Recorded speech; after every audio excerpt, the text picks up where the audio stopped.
banyak orang. Kami percaya ketika hamba menyampaikan firman-Mu, Roh-Mu akan bekerja, memberkati setiap kami.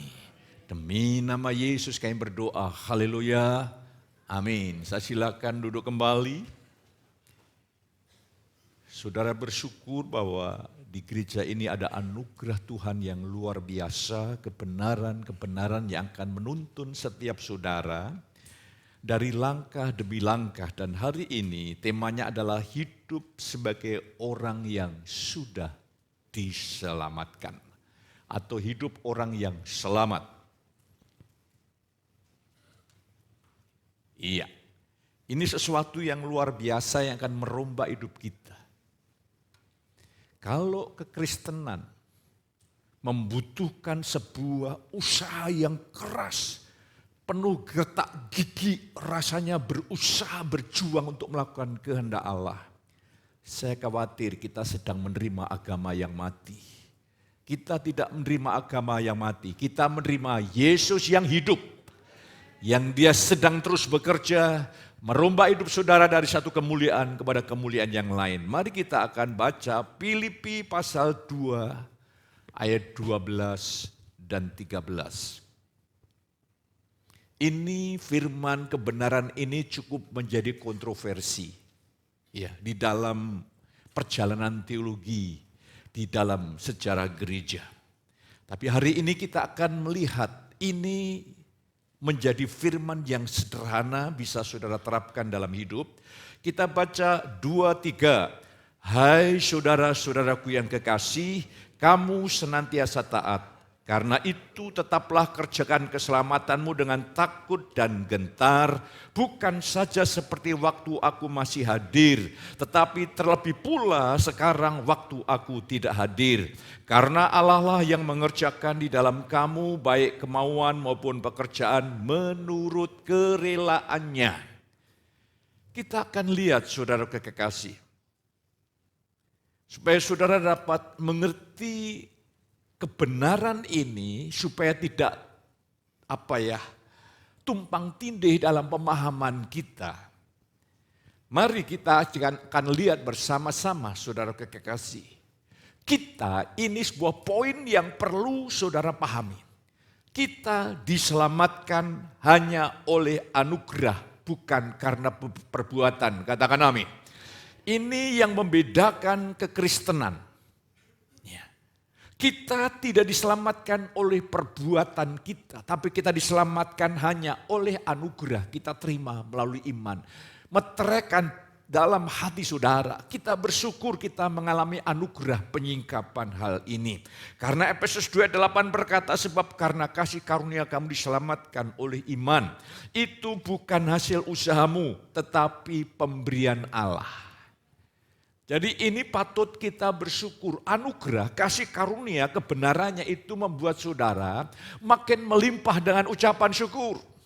Makin melimpah dengan sukacita, bukan makin bertambah beban. Ingat, kasih karunia tidak menambah saudara beban, tapi membawa saudara makin merdeka, makin mengalami kuat kuasanya bekerja dalam hidup kita. Itu secara luar biasa. Nah, saya ingin mengajak saudara untuk melihat kata-kata Paulus ini apa artinya. Kerjakan keselamatanmu dengan takut dan gentar. Ini ada dua pemahaman yang berbeda. Ada dua pemahaman yang berbeda. Yang satu kelompok mengatakan keselamatan itu kita peroleh harus melalui kinerja kita. Yang lain mengatakan tidak, kita diselamatkan oleh kasih karunia. Apalagi nanti saja dalam konteks ini terjadi sebuah paradok dialektik. Seorang hamba Tuhan harus sampai masuk memahami benar-benar yang namanya paradok dialektik. Gereja di seluruh dunia dipengaruhi oleh dua teolog.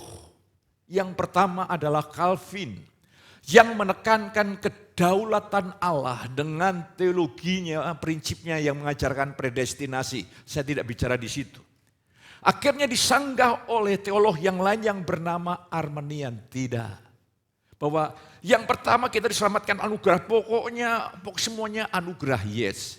Tapi Arminian mengajarkan tidak, kita ini harus melakukan sesuatu untuk diselamatkan.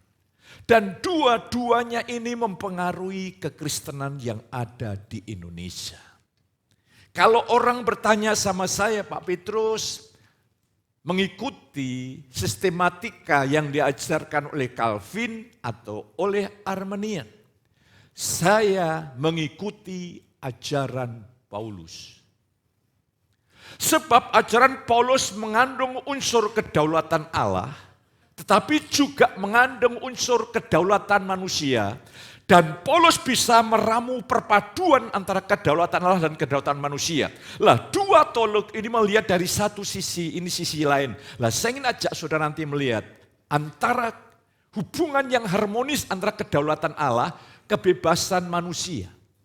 Ini adalah hubungan harmonis yang sangat luar biasa. Apa artinya kerjakanlah keselamatanmu dengan takut dan gentar? Supaya saudara bisa memahami dengan baik. Kata kerjakanlah dari kata katergosomai, ya, itu adalah bentuk verb imperatif present. Ya, adalah sebuah perintah yang harus terus dilakukan. Saya membaca dari seorang ahli Yunani yang menjelaskan ini. Katergasomai adalah dari kata to work out, yaitu to do that from which something result. Ya, kalau diterjemahkan bebas, untuk mengerjakan, yaitu melakukan sesuatu yang menjadi hasil dari sesuatu. Nampaknya terjemahannya ini susah untuk dipahami. Untuk melakukan sesuatu yang menjadi hasil dari sesuatu. Sebetulnya ini sangat sederhana kalau kita memahami hal ini. Lah, saya ingin ajak saudara untuk betul hari ini untuk melihat anugerah Allah yang luar biasa ini. Kerjakanlah keselamatanmu dengan takut dan gentar. Nanti saya jelaskan arti takut dan gentar. Tapi kerjakanlah keselamatanmu dengan memahami dasar keselamatan bukan kinerja kita. Keselamatan pemberian Allah semata-mata. Nah, kalau begitu Pak, apa arti kerjakanlah keselamatanmu dengan takut dan gentar? Itu artinya Paulus hendak mengajarkan bahwa sebagai anak-anak Allah, saudara dan saya harus menjalani hidup sehari-hari sebagai orang yang sudah diselamatkan. Ini makna yang Paulus maksudkan. Saudara dan saya ini harus menjalani hidup sebagai orang-orang yang diselamatkan. Sebagai orang yang sudah penuh anugerah, penuh kasih karunia, penuh rahmat. Sebagai anak-anak Tuhan yang memahami bahwa Bapa tidak pernah mengurangi kasih-Nya. Dalam keadaan saudara, iman saudara paling rendah, kasih-Nya tidak berkurang. Dalam keadaan kau yang paling tinggi imanmu, kasih-Nya tidak bertambah. Yang membedakan adalah ketika engkau lemah, engkau tidak mengalami kasih secara real. Ini masalahnya. Jadi saudaraku, saudara menjadi orang yang utuh, yang lengkap, yang bersyukur sebagai pribadi yang baru. Saya tadi pagi atau sore saya lupa sharing dengan istri saya. Saya menjelaskan, saya kenal Tuhan di usia 22 tahun. Sebelum itu saya tidak kenal Tuhan, pribadi saya adalah butut. Ketika saya tahun 22 menerima Yesus, pribadi saya tidak berubah. Dulu, saya kalau mati masuk neraka karena belum kenal Tuhan. Sekarang, saya ini kalau mati nanti masuk surga. Apa yang membedakannya?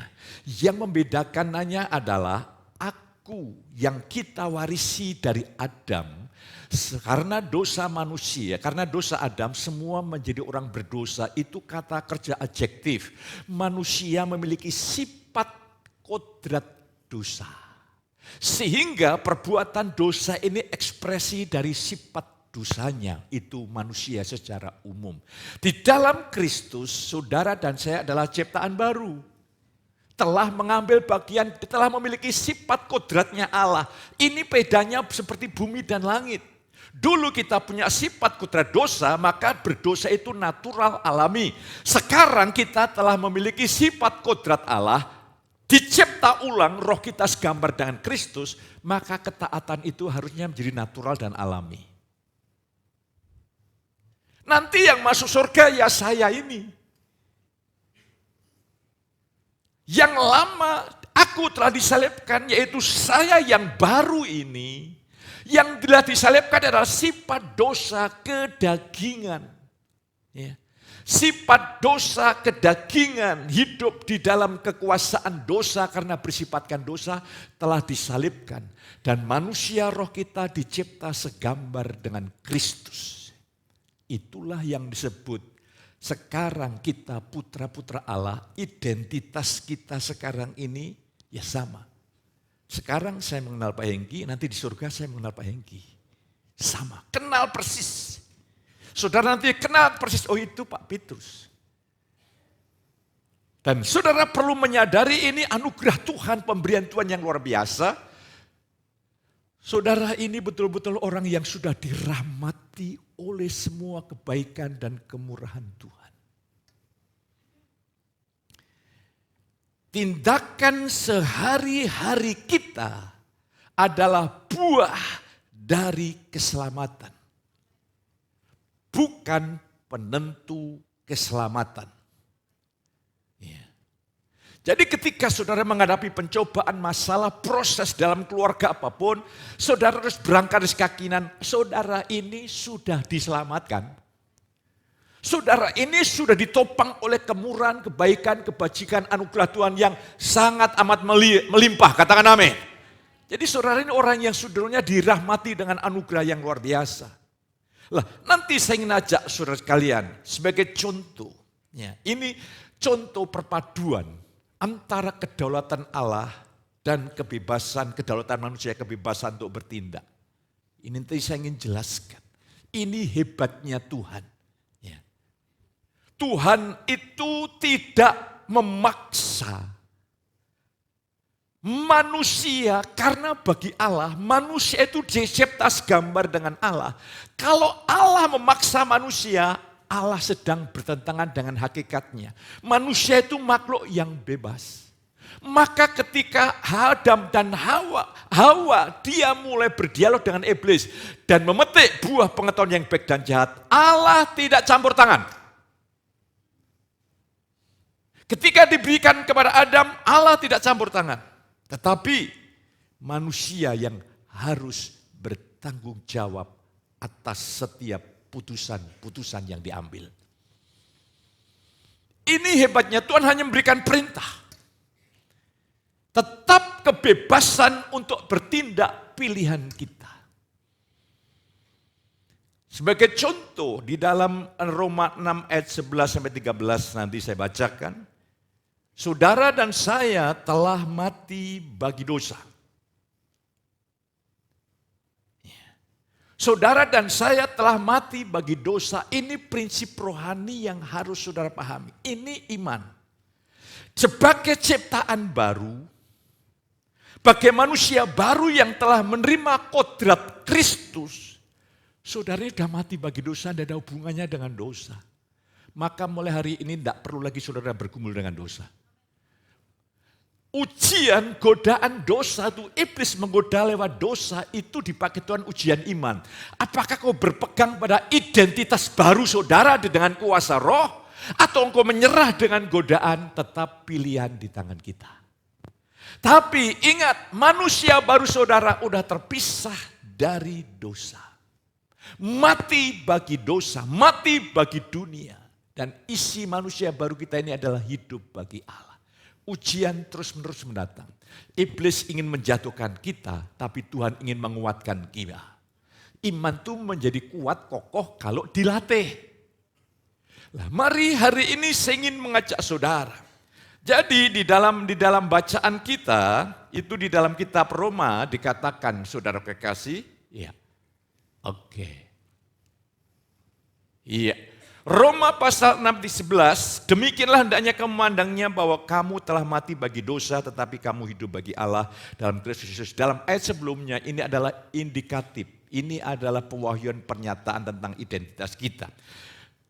Bentuk imperatifnya adalah 13, dan janganlah kamu menyerahkan anggota-anggota tubuhmu kepada dosa untuk dipakai sebagai senjata kelaliman. Tetapi serahkanlah dirimu kepada Allah sebagai orang-orang yang dahulu mati tetapi yang sekarang hidup. Dan serahkanlah anggota-anggota tubuhmu kepada Allah untuk menjadi senjata-senjata kebenaran. Hiduplah sebagai orang yang telah diselamatkan. Saudara dan saya ini telah mati bagi dosa. Seharusnya ketika roh saudara terus bertumbuh kuat kokoh, saudara lebih natural hidup dalam ketaatan daripada hidup dalam dosa. Ya.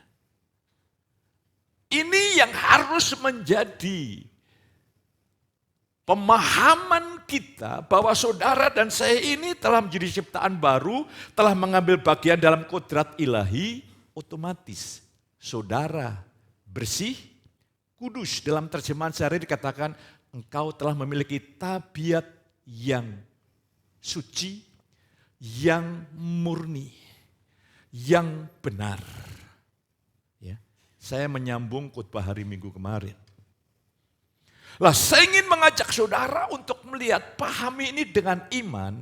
Sementara saudara mendengarkan firman, katakan Tuhan, jadikan itu iman. Jadikan itu imanku, bukan pengetahuanku. Oke, awalnya pengetahuan tapi Tuhan bawa jadi iman. Ketika ini khotbah saya jadi iman, otomatis saudara pulang akan berubah dengan sendirinya. Inilah saudara kekasih, arti yang sangat indah, ya, arti yang sangat luar biasa untuk saudara dan saya ajari dengan kebenaran-kebenaran yang luar biasa ini. Mari, saya ingin mengajak saudara untuk melihat kebenaran ini. Saudara patut bersyukur. Saudara bukan berjuang untuk menjadi kudus. Saudara sudah kudus. Saudara bukan berjuang untuk menjadi benar. Saudara sudah benar di pemandangan mata Tuhan. Ya. Tetapi saudara harus melihat, Paulus itu mengajarkan luar biasa, makanya betul-betul bersyukur saya bersama anak saya saling melengkapi untuk dapat memahami teologi Paulus. Untung kita paham ada indikatif, ada imperatif. Indikatif adalah sebuah identitas, sebuah pembenaran yang diberikan dengan cuma-cuma. Imperatif adalah kita harus hidup sebagaimana identitas kita yang baru. Kalau kamu sudah mati bagi dosa, oke, terima dengan iman. Oleh karena itu, serahkan anggota tubuhmu menjadi senjata kebenaran. Ini kan sinkron. Ini kan indah, ini kan luar biasa. Nanti bagaimana cara mengerjakan? Saya ingin bimbing saudara. Lah, hari ini perlu poin ini penting. Jadi saudara, kekristenan itu berangkat bukan dari sebuah pergumulan. Berangkat dari penuh sukacita. Ya. Supaya saudara bisa memahami sebagai orang percaya yang telah diselamatkan oleh kasih karunia. Sebagai orang percaya yang telah menerima kasih karunia keselamatan, saudara harus kerjakanlah keselamatanmu dengan takut dan gentar.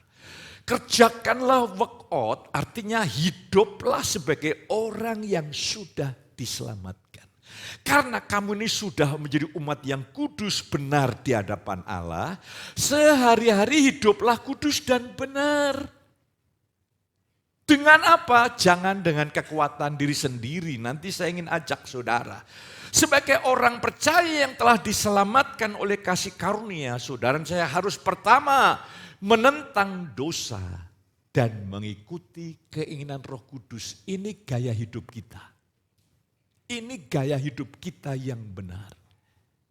Karena engkau sudah terpisah dari dosa, kedaginganmu dan segala nafsu keinginannya sudah disalibkan.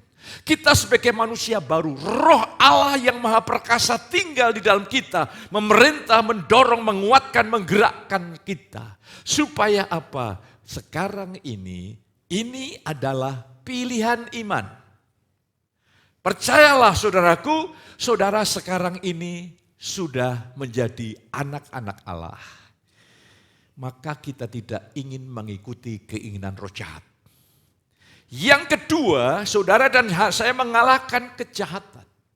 Dan pada saat yang sama menyatakan kehidupan Kristus. Ya. Godaan-godaan yang ada untuk memunculkan ego kita masih ada. Iblis mencoba membangkitkan ego kita, dunia membangkitkan ego kita, keinginan daging, keinginan mata, kangkon hidup, membangkitkan ego kita. Tetapi saudara harus memilih, tidak, aku harus menyatakan hidup Kristus. Dia penuh kasih, rendah hati, lemah lembut. Tetap pilihan di tangan saudara. Tanggung jawab di tangan saudara. Saudara harus mengalahkan kejahatan. Kita sedang hidup di dalam dunia yang sudah jatuh dalam dosa dan kejahatan mempengaruhi kehidupan anak-anak Tuhan. Seharusnya anak-anak Tuhan mempengaruhi mereka. Terus selanjutnya saya ingin mengajak saudara untuk melihat lebih jauh. Terus selanjutnya apa yang kita lakukan sebagai orang diselamatkan. Manusia lama kita telah mati disalibkan bersama dengan Kristus. Katakan amin. Yang lama sudah berlalu, yang baru sudah datang. Katakan amin. Saudara semua adalah ciptaan baru. Ya. Karena itu. Makanya hiduplah sebagai orang yang sudah mati. Manusia lama kita sudah disalibkan. Karena itu saudara dan saya harus menanggalkan sifat yang duniawi. Di dalam Kolose 3 ayat yang kelima. Yaitu percabulan, kenajisan, hawa nafsu, nafsu jahat, dan juga keserakahan. Saudara harus mematikan, itu bukan pekerjaan Allah, itu perintah untuk kita. Tapi Tuhan memberikan kemampuan, inilah kedaulatan antara kedaulatan Allah dan kedaulatan manusia berpadu, nanti saya ingin ajarkan. Pilihan saudara harus mematikan yang duniawi. Berarti godaan dunia ini ingin membangkitkan yang manusiawi lama ini berusaha mati-matian. Tetapi kuasa Roh Kudus lebih dahsyat di atas semuanya itu. Makanya di dalam Kolose 3:12 sebagai manusia baru saudara dan saya harus hidup dalam kasih, kemurahan, kerendahan hati, kelemah lembutan, dan kesabaran. Inilah saudara kekasih, Paulus mengajarkan Kolose 3 yang ketiga, sebab kamu telah mati dan hidupmu tersembunyi bersama dengan Kristus di dalam Allah. Jangan kau selidiki dengan pengetahuan saudara, terima dengan iman. Saudara sudah mati, manusia lama saudara sudah mati.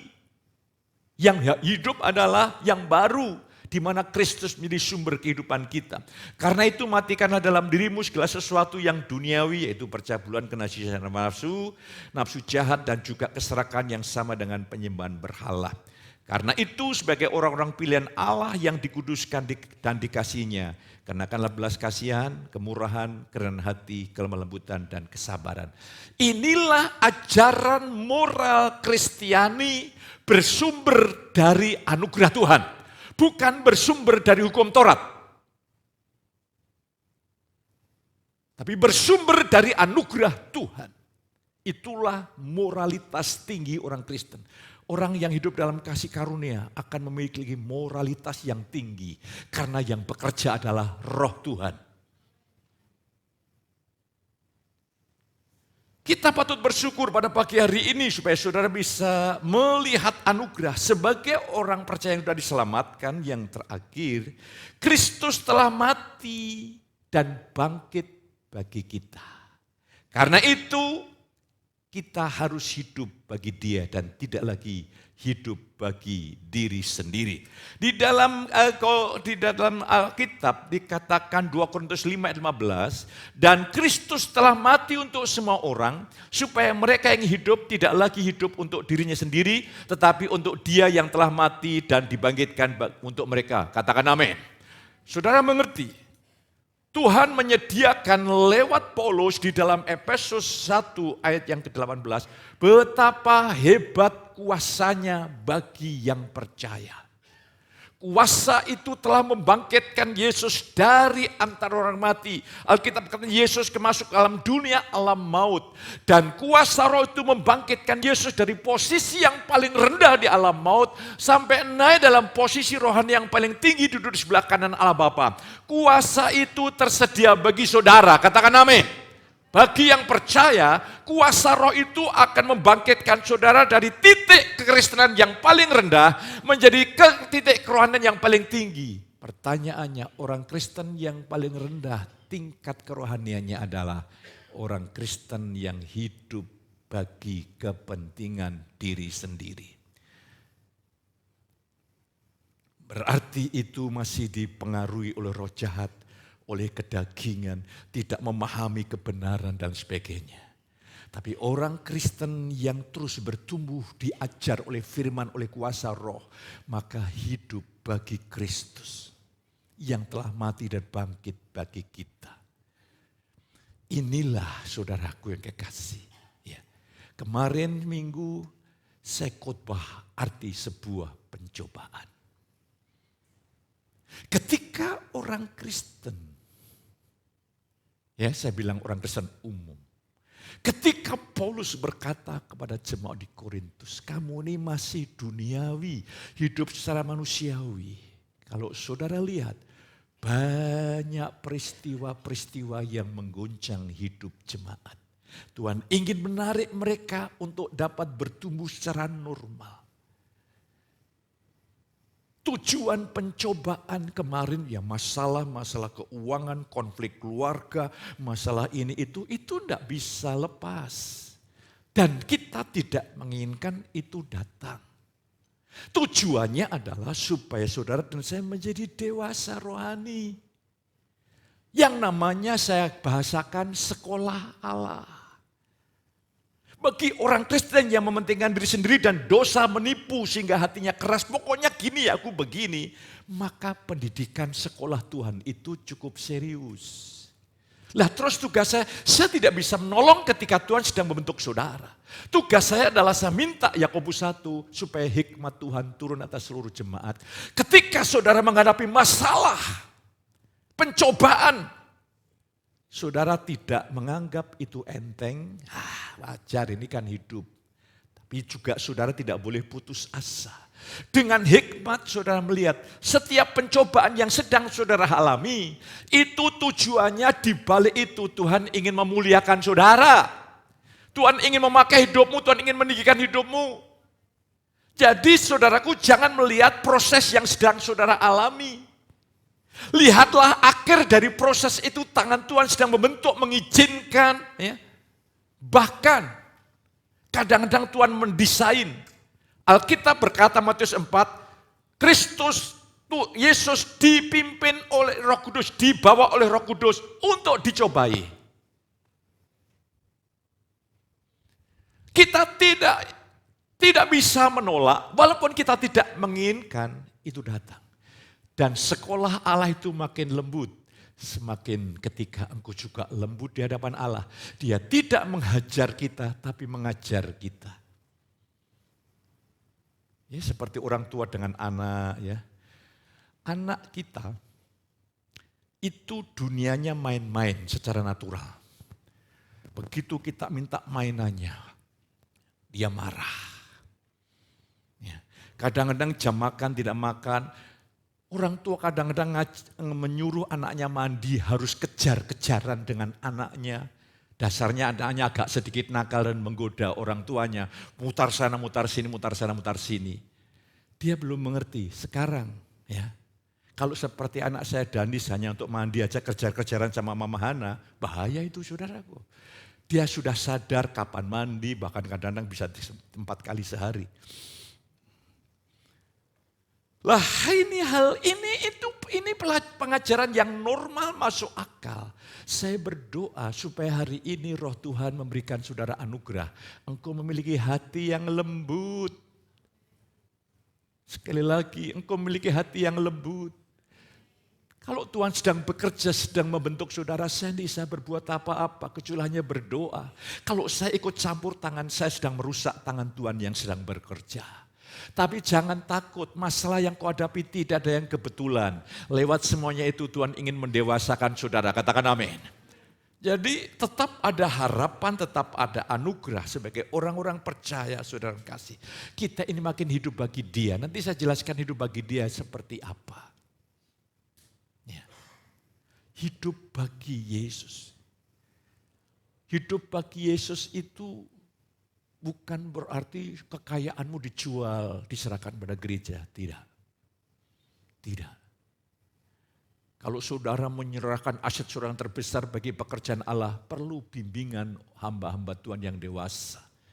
Barangkali itu emosi dan lain sebagainya. Level yang mendasar engkau hidup bagi Allah. Karena uang itu mamon. Siapa yang kita sembah? Sederhana. Apakah kau jujur dengan perpuluhan? Itu bukan persembahan. Itu kau mengembalikan miliknya Tuhan. Titik sampai di situ. Dulu ada rame itu. Memang dasarnya orangnya itu tidak suka beri perpuluhan. Ada berita perpuluhan itu kan zaman perjanjian lama Taurat. Wah itu senang sekali. Itu mengkonfirmasi meneguhkan. Padahal perpuluhan itu bukan hukum Taurat. Sebelum hukum Taurat itu 500 tahun sebelum hukum Taurat ada. Abraham sudah ada. Abraham memberi perpuluhan kepada Melkisedek. Setelah itu 500 tahun kemudian turunlah hukum Taurat di Gunung Sinai. Hukum Taurat juga meneguhkan kitab Maliaki supaya kamu diberkati. Engkau tidak mengalami datangnya itu loh musuh-musuh belalang-belalang itu. Sehingga engkau terprotek dengan Allah. Diteguhkan. Di perjanjian baru, Yesus tidak pernah melarang perpuluhan. Tapi engkau memberikan perpuluhan, tapi juga karaktermu menyatakan kebelas kasihan Tuhan. Ini bukan masalah apa, ini bicara masalah sikap pengabdian kita, saudara saya ini bebas dari semua ikatan uang. Apakah Pak Petrus tidak membayar perpuluhan? Saya bayar perpuluhan. Saya hitung dengan benar, bagian istri saya yang mengelola perpuluhan untuk pekerjaan Tuhan. Hari ini mari saya ingin ajak saudara untuk melihat selanjutnya. Iya, ini penting untuk saudara bisa pahami ini. Kerjakanlah keselamatanmu dengan takut dan gentar. Ini bukan sekedar hormat kepada Tuhan. Lebih daripada itu, tolong buka Alkitab. 2 Korintus pasal yang kelima ayat 8. 9, 10, 11. Saya ingin bacakan. Apa arti takut akan Tuhan ini? Iya. 2 Korintus 5 ayat yang ke-8. Iya. Tetapi hati kami tabah dan terlebih suka kami beralih dari tubuh ini untuk menetap pada Tuhan. Iya 9. Sebab itu juga kami berusaha, baik kami diam di dalam tubuh. Paulus mengatakan hidup yang kuhidup dalam tubuh, artinya ketika aku hidup di dalam dunia ini, maupun kami diam di luarnya, ketika nanti aku menghadap Kristus maksudnya, supaya kami berkenan kepadanya. 10. Sebab kita semua harus menghadap apa? Tahta pengadilan Kristus, supaya setiap orang memperoleh apa yang patut diterimanya sesuai dengan yang dilakukannya dalam hidupnya ini baik ataupun jahat. 11 yang terakhir, kami tahu apa artinya takut akan Tuhan. Ini penting, saudara kasih. Paulus sedang mengajarkan di dalam Filipi 12, kerjakanlah keselamatanmu dengan takut dan gentar. Ini artinya saudara dan saya tidak boleh main-main di dalam kekristenan kita. Ada konsekuensi yang harus kita tanggung.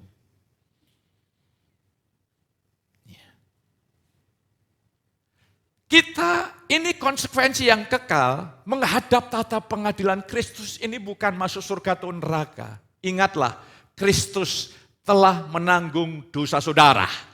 Kristus telah menerima hukuman saudara. Engkau dibebaskan dari hukuman dosa masuk neraka. Tetapi ada tata pengadilan Kristus yang menentukan upah warna kekekalan kita. Disinilah Paulus tahu artinya takut akan Tuhan. Makanya dia berkata dalam kitab Korintus 1 Korintus 9 ayat 27, aku mendisiplin menguasai tubuhku sedemikian rupa supaya aku setelah memberitakan Injil jangan-jangan aku didiskualifikasi. Artinya ternyata semua yang aku lakukan itu tidak berguna, tidak bernilai. Paulus katakan kami menawan setiap pikiran-pikiran kami. Biarlah rohmu tetap menyala-nyala. Ini tanggung jawab kita sebagai anak-anak Tuhan. Dengan takut dan gentar. Ada konsekuensi sementara ketika kita hidup. Barang siapa ku kasih, ia ku tegur. Ia ku hajar, ia ku sesah. Ada sekolah-sekolah Tuhan yang harus dihadapi. Di sini saudara perlu meresponi dengan benar. Kalau saudara meresponi pencobaan dengan benar, engkau akan dipermuliakan Tuhan. Saya berikan contoh yang real. Ya. Anak saya dan Nisa Manoni pernah mengalami sekolah Allah. Ya. Lulus. Dan sekarang hasilnya luar biasa. Di luar skenario saya, luar biasa melalui itu. Semua mengalami. Ya. Apakah ini Alkitabiah? Paulus bicara kepada anak rohaninya. Barang siapa yang menguduskan, menyucikan dirinya, ia dipakai menjadi perabot-perabot di tempat yang mulia. Jadi saya tidak melihat dia dalam Kristus tidak ada tua dan muda. Kita semua muda. Kaleb, Yosua, Musa melayani usia 80 tahun. Ya. Yang penting ketika saudara dan saya menghadapi proses, berdiam dirilah. Tenanglah. Tuhan akan meninggikan kita yang merendahkan diri pada waktunya. Ya. Kadang-kadang tanpa sadar, ya ini. Kita sudah diselamatkan, tapi kita hidup, ego kita masih mengikuti kita dengan dominasi yang kuat. Ketika kita disentuh dengan sekolah Tuhan, kita tersinggung, kita marah. Itu menunjukkan, egomu masih kuat. Izinkan salib menyalibkannya supaya aku dapat leluasa bekerja mengalir lewat hidupmu. Itu anugerah Tuhan yang luar biasa. Paulus rasul-rasul menegur jemaat di Ibrani. Sebetulnya kamu harus menjadi pengajar. Ngapain kamu masih seperti bayi? Itu akan mengalami banyak pergolakan-pergolakan. Maka saya berdoa. Saya mengasihi saudara, buktinya adalah saya menyampaikan firman Allah ini supaya saudara bertumbuh dewasa. Dalam doa-doa pribadi seringkali Roh Kudus tunjukkan orang-orang tertentu, saya doakan. Supaya bisa melewati pencobaan, saudaraku. Pencobaan itu sakit. Tapi lebih sakit kalau engkau lari dari pencobaan. Karena penderitaannya panjang. Ketika kau dalam pencobaan dan engkau merendahkan hati, ada waktunya. Ujian itu ada waktunya. Kalau engkau lulus, promosi datang. Itulah tujuan penggembalaan saya. Makanya saudara lakukan ini. Hiduplah sebagai orang yang diselamatkan dengan takut dan gentar. Ada konsekuensi. Tuhan memang mengasihi kita. Sangat mengasihi. Tapi konsekuensi harus tetap kita alami. Karena itu tanggung jawab kita. Tuhan tidak pernah memilihkan kita, kita yang harus memilih. Peran Tuhan nanti saya ingin ajak saudara untuk melihat. Oke, selanjutnya, jadi milikilah pengharapan. Situasi apapun yang saudara hadapi, tidak ada yang kebetulan. Anggaplah sebagai satu kebahagiaan apabila kamu jatuh ke dalam berbagai pencobaan. Karena ujian imanmu. Jadi kita ini diuji. Apakah saudara tahu ego saudara yang sudah tersalib, yang hidup Yesus? Ataukah egomu sudah tersalib, tapi engkau tanpa sadar hidup dengan ego. Lah caranya Tuhan menunjukkan, nak kamu masih ego. Tuhan izinkan sesuatu tidak seperti yang kau inginkan. Ketika egomu muncul, datanglah merendahkan hati Tuhan ini. Saya begitu, ketika saya tahu-tahu gitu ego saya naik Tuhan. Saya bersyukur. Aku tahu egoku masih Tuhan. Salibmu biar bekerja. Membereskan ego sampai ke kedalamannya Tuhan. Supaya yang muncul Kristus. Jadi setiap kesalahan, kelemahan apapun yang terjadi bagian anugerah Tuhan. Yang penting rendahkanlah dirimu di tangan Tuhan yang kuat. Dia akan meninggikan engkau pada waktunya. Ya, jadi saudara bisa memahami penggembalaan yang ada. Ketika kita mengalami keselamatan pertama kali, kita mengalami kasih yang mula-mula. Wih, pokoknya semuanya hidup bagi Yesus. Saya mengalami itu waktu itu. Tetapi tanpa sadar, ego saya juga masih kuat. Dengan diajar oleh kebenaran firman, makanya pengajaran itu penting sekali. Apalagi pendalaman Alkitab itu amat sangat penting. Saya dorong saudara itu resmi dengan baik. Dengan diajar oleh firman Tuhan, Roh Kudus mulai menyadarkan kita. Roh Kudus itu menyingkapkan, menyadarkan, menguatkan, membangkitkan kita. Tujuannya supaya kita dapat memilih yang benar. Bahwa sesungguhnya seluruh hidup kita ini adalah milik Dia. Kita ini tidak punya hak. Hidupmu ini milik Kristus dibayar lunas. Dulu kita ini budak. Budak setan, budak dosa, budak maut. Di dalam sistem pada waktu itu dunianya Paulus ada. Budak itu untuk bebas harus ada tuan yang membeli. Setelah dibeli budak itu milik tuan yang membelinya. Nasibnya di tangan tuan. Dulu kita budak iblis, budak dosa, budak maut dibayar lunas. Dan sekarang kita menjadi milik Yesus Tuhan kita yang baru sepenuhnya. Makanya roh Tuhan akan mendorong, menguatkan saudara untuk engkau menghidup dengan sungguh-sungguh. Saudara, serius Tuhan memberikan anugerah kepada saudara. Saya terus ingatkan ini, yang namanya care group. Tuhan pakai anak saya di bidang ini luar biasa. Dan saya tidak campur tangan. Kalau ada hal yang urgensi saja saya baru turun. Juga demikian dengan sekolah minggu, saya tidak akan campur tangan. Ya, dengan wanita, dengan mana saya tidak campur tangan. Ya, biar semua berjalan sesuai dengan natural dan alami. Kita makin mengerti kehendaknya lewat penyingkapan Roh Kudus bahwa sebagai manusia baru, kita ini hanya punya satu kehidupan. Hidup bagi Kristus. Saya ingin nanti mengajak saudara, hidup bagi Kristus itu seperti apa? Apakah saudara semua jadi pendeta? Tidak. Hidup bagi Kristus artinya tekad kita, tekad itu hati yang bulat, telah diubah, dan kita harus mengkondisikan tekad kita selalu menyatu dengan kehendak Allah. Inilah arti kedewasaan.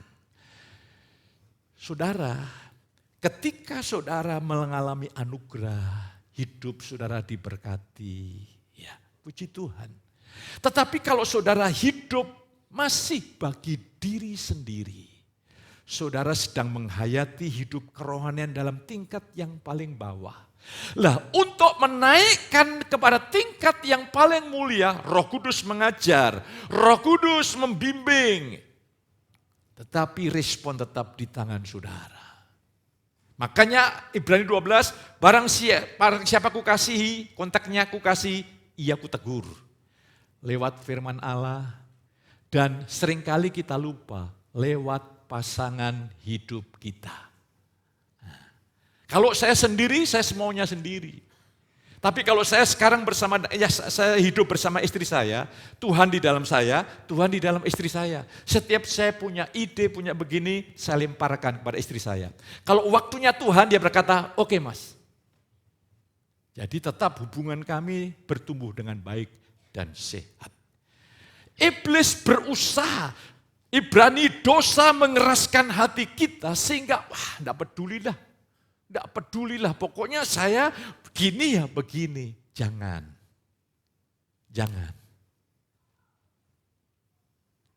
Ya jemaat, saya sebagai hamba Tuhan, saya sudah mengalami arti dibentuk oleh Tuhan. Jangan. Supaya saudara mengalami kasih karunia yang berkata, kasih karunia membuat keluarga saya bahagia. Saya ingin saudara mengalami hal itu. Uang tidak menjamin. Saya melayani seorang wanita yang baru membeli 2 perusahaan kira-kira 40-50 M. Saya katakan, Anda bahagia? Tidak Pak. Saya sebetulnya sebelum tanya saya tahu Anda tidak bahagia. Nah, saya ingin mengajak saudara diberkati, hatimu penuh damai, luar biasa. Saudara akan menjalani hidup ini penuh dengan kesentosaan. Terus selanjutnya, rahasia. Tetap memiliki tekad yang kuat untuk menyatu dengan kehendaknya.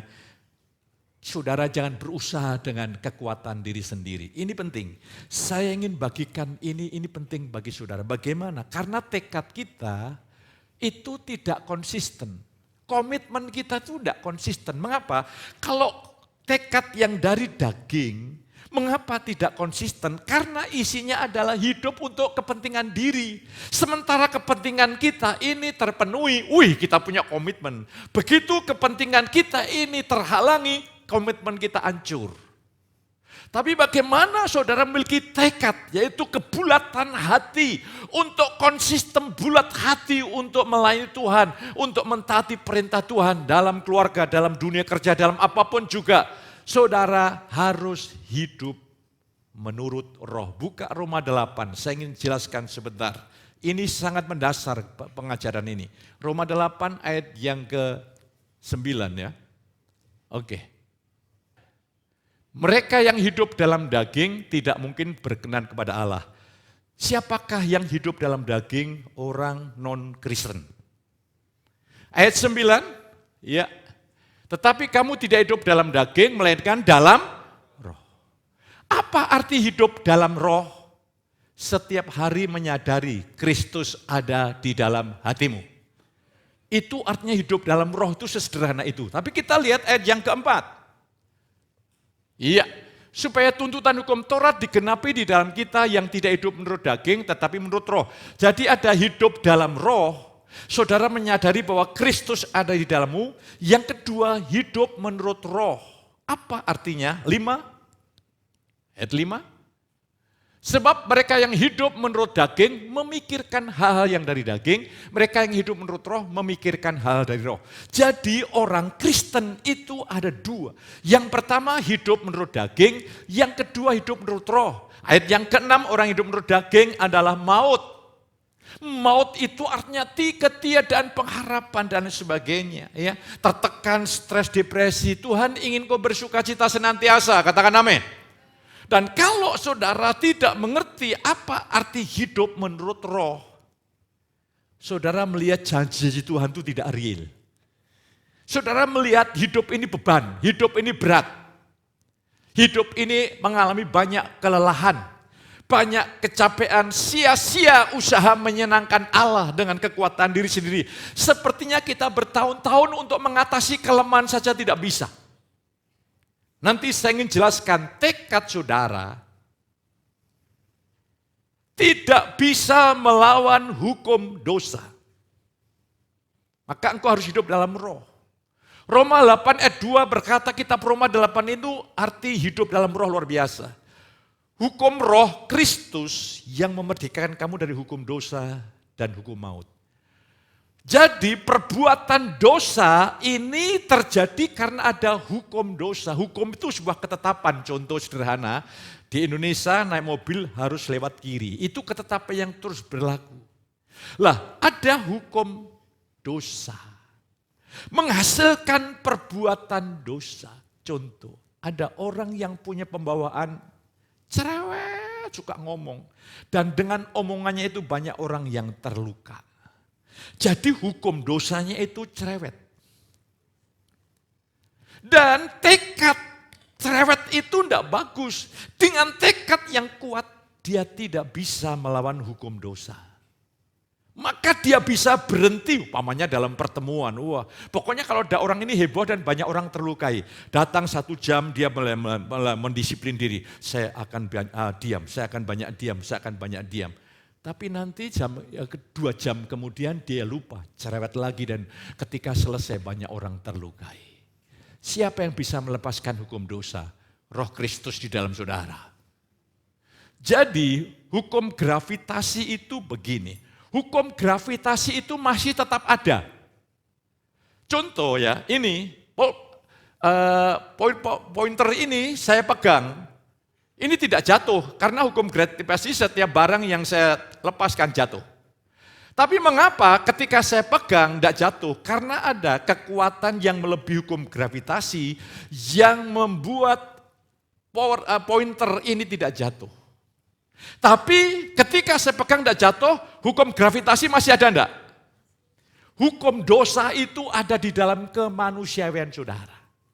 Hanya ketika kau hidup menurut Roh Tuhan memberikan kekuatan saudara untuk hidup benar. Tekad saudara tidak bisa melawan hukum dosa. Maka yang menghalang-halangi saudara untuk sungguh-sungguh dengan Tuhan, yang menghalang-halangi saudara untuk sungguh-sungguh taat mengasihi Tuhan, namanya hukum dosa. Hukum dosa ini masih ada. Begitu saudara hidup bukan hidup menurut roh, hidup menurut diri sendiri, hukum dosa bekerja, kita menjadi korban. Mari hari ini jadi saudara dan saya tidak menyalahkan orang lain. Ternyata musuh di dalam diri kita itu namanya hukum dosa. Lah supaya saudara bisa lepas dari hukum dosa, engkau harus hidup menurut roh. Ketika saudara hidup menurut daging, engkau tidak yakin bahwa engkau telah mati bagi dosa, mati bagi dunia. Mana mungkin, tidak bisa, tidak masuk akal. Hanya orang hidup dalam roh, itu Roh Kudus yang akan meneguhkan dalam hati kita dengan iman. Lah hari ini, hidup menurut roh adalah saudara mengandalkan Roh Kristus. Saudara mengandalkan Roh Kudus, Roh Kristus untuk bekerja di dalam saudara. Saudara mengandalkan kuasa kebangkitan yang membangkitkan Yesus dari antara orang mati di sebelah kanan alam bawah. Untuk membangkitkan kemauanmu, tekad itu kemauan yang bulat, sekaligus kesanggupan untuk menyenangkan hati Tuhan.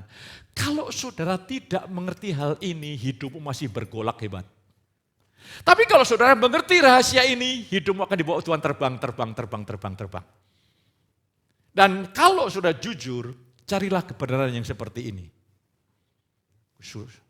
Tidak mudah untuk mencari seperti ini.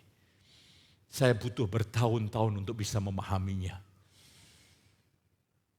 Hari ini, saya yakin kalau engkau hidup dalam roh, hidupmu tidak seperti ini. Sudah luar biasa. Kalau kita hidup menurut daging, maka dosa orang itu harus dibawa terus. Usia tidak mengubah, saudara. Keputusan hari ini yang mengubah hidupmu. Engkau mau bergantung sama roh atau mengandalkan diri sendiri. Lah, disinilah saudaraku, ketika saudara hidup menurut roh, saya ketika melihat ada sesuatu reaksi yang negatif. Jadi saudara saya ini orang yang hidup menurut roh itu bukan reaktif. Langsung bela diri, enggak. Hidup menurut roh itu engkau mengikuti tuntunan roh, mentaati roh yang bekerja di dalam saudara. Dia bisa bangkitkan firman, dia bisa kuatkan intuisi saudara, imanmu diperkuat sehingga aku bisa melakukan kehendak Tuhan. Disinilah permasalahan, nanti akan saya kupas lagi. Akan lebih dalam lagi. Hari ini, kalau saudara gagal, saya kasih tahu. Ini kebenaran yang akan agak menohok. Kalau engkau berjalan dengan kekuatan diri sendiri, perbuatan baikmu sama perbuatan dosamu di hadapan Allah sama, tidak bernilai. Cuma kalau kita berbuat baik dari daging, itu kita diperlakukan baik dengan orang lain. Tapi di hadapan Allah adalah apa yang dari Roh Kudus Tuhan, itu yang berguna. Makanya saudara makin merendahkan hati. Kita ini kalau Roh Kudus tidak membukakan mata rohani kita, kita ini merasa, waduh, lebih baik daripada yang lain, merasa superior. Ini kesombongan daging. Rendahkanlah hatimu sungguh-sungguh di hadapan Tuhan sampai engkau berkata, iya Tuhan, aku masih hidup dalam daging. Dibuktikan reaksi-reaksiku masih dalam daging. Ketika saudara menyadari, saudara merendahkan hati, sekarang Tuhan, aku tidak mau lagi mengandalkan diri. Biar rohmu bekerja kuat, membangkitkan kemauanku, tekadku, sekaligus bukan untuk menyenangkan Tuhan.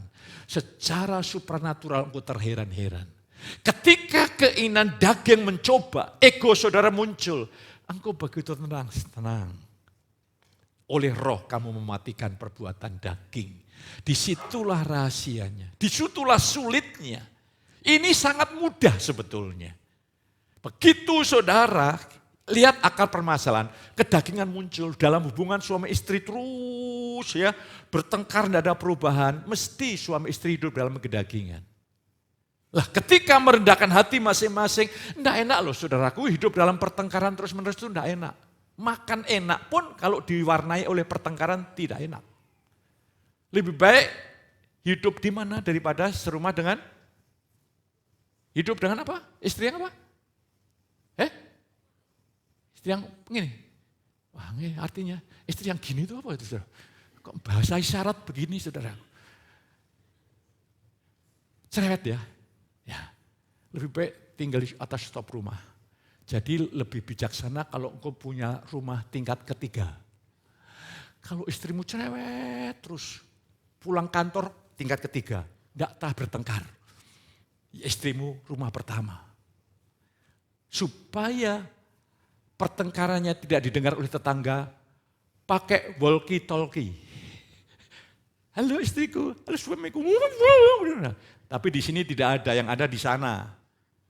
Dan di sana. Karena saudara sudah mengalami proses anugerah Tuhan. Jadi mari, sudah deh, tidak ada artinya itu. Padahal Tuhan menjanjikan, kasih karunia membuat keluarga kita bahagia. Lah kasih karunia itu artinya pekerjaan hidup menurut roh itu saudara mengandalkan roh Tuhan untuk melakukan apa yang tidak bisa kau lakukan. Semua yang muncul kau tidak bisa melawan hukum dosa. Engkau tidak bisa mengalahkan kelemahan-kelemahan yang seringkali muncul. Yang membuat keluargamu tidak tenteram. Yang membuat pengabdianmu pada Tuhan selalu terhanyut kepada yang lain. Itu hukum dosa. Jangan atasi, merendahkan hati Tuhan, biarlah engkau yang membangkitkan. Saya jamin mulai hari ini hidupmu tidak pernah sama lagi. Nah sekarang saya ingin tunjukkan prinsip kerja antara Allah dan manusia. Allah itu menghargai pilihan saudara. Allah menghargai pilihan Hawa. Ketika dia memakan pengetik buah itu, Allah tidak campur tangan. Tapi Allah menuntut pertanggungjawab. Dan sekarang Allah juga minta pertanggungjawaban kita. Bagaimana pengaruh-pengaruh yang kau berikan di dalam pekerjaan Tuhan, itu nanti kita perhadapkan di pengadilan. Maka saya berkata, Tuhan, kalau nanti aku menghadapi tata pengadilanmu, aku ingin kau berkata, Tuhan berkata, hei hambaku yang setia. Allah itu menghargai kedaulatan kita, pilihan bebas kita. Allah hanya bekerja. Ini prinsipnya Allah. Kalau kita mau bekerja. Iblis beda. Iblis tuh ingin kita pasif. Ya. Maka saya dulu pernah punya guru kebatinan saya, kalau dia sudah mulai meditasi, tenang, dia mulai bergerak begitu, suaranya berubah, roh yang di dalamnya berkata-kata lewat itulah, saya bertanya-tanya terus. Tapi kalau Tuhan bekerja, dia tidak mau melanggar kebebasan saudara.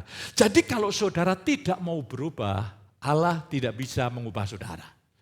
Makanya saudara menginginkan ketika dengar firman itu menjadi sumber Tuhan, saya ingin berubah, saya berdoa Tuhan saya ingin hati saya maksimal, penuh untuk mentaati Engkau. Saya harus merindukan, saya harus bekerja sama dengan Tuhan karena saya bukan robot. Saya adalah kawan sekerja Allah. Allah menghargai pilihan saya, kalau saya memilih untuk tidak mau bertumbuh, Tuhan tidak bisa berbuat apa-apa. Tapi ada konsekuensi yang harus kita bayar. Makanya benarlah ketika kita merindukan untuk hidup bagi Kristus, maka Allah akan bekerja dalam kemauan dan kesanggupan untuk kita dapat menyenangkan Dia. Ini berarti kita bukan robot, tetapi kita adalah kawan sekerja Allah. Kalau hari-hari ini Tuhan izinkan kau gagal, itu anugerah yang tersembunyi. Kalau hari-hari ini engkau tidak berbahagia di dalam konteks keluarga, bersyukurlah Tuhan sedang menunjukkan karena engkau sedang memakai kekuatanmu sendiri. Engkau tidak sungguh-sungguh serius dengan aku. Ketika saudara serius dengan Tuhan, Tuhan mewahyukan firman-Nya, engkau bergantung sama Tuhan, semuanya berubah. Kalau secara pribadi engkau tidak puas, karena saudara hidup bergantung diri sendiri, diri ini tidak akan pernah puas. Tapi ketika saudara hidup dalam roh, kepuasan itu datang dari Tuhan. Saudara kasih hari ini, saya bagikan ini dengan maksud dan tujuan. Saudara harus bersyukur dengan keselamatan yang Tuhan berikan. Karena itu hiduplah sebagai orang-orang yang sudah diselamatkan. Saudara sesungguhnya sudah merdeka. Hiduplah sebagai orang yang merdeka. Saya berdoa Tuhan, berikan aku kebebasan, kemerdekaan seluas-luasnya, supaya aku tidak ada hambatan dari hukum dosa ini untuk mengasihi Engkau, untuk mentaati Engkau Tuhan. Aku bisa sebebas-bebasnya, sepenuh-penuhnya hidup mengabdi kepadamu. Itu saya doakan. Karena Tuhan hanya bekerja kalau saya menginginkan Tuhan bekerja. Tuhan menolong, Tuhan berkati saudara. Mari kita merendahkan hati di hadapan Tuhan. Ketika sejak pagi ini saudara betul-betul mengandalkan Tuhan dalam hidup saudara, Dia akan mengatur segalanya tepat pada tempatnya. Dia akan membawa seluruh anggota keluarga saudara dibuat puas dan berbahagia. Dia akan membuat apa yang kau jamah dilipat kali gandakan oleh Tuhan. Dia akan membuat hidupmu menjadi saksi yang hidup akan karyanya yang ajaib, heran dan luar biasa. Angkat tangan saudara, pulanglah dengan segala berkat, kemurahan, kebaikan Allah Bapa, kasih sayang Tuhan Yesus, lewat persekutuan yang kudus, melimpah saudara ini pagi sampai selama-lamanya. Yang diberkati katakan sama saya,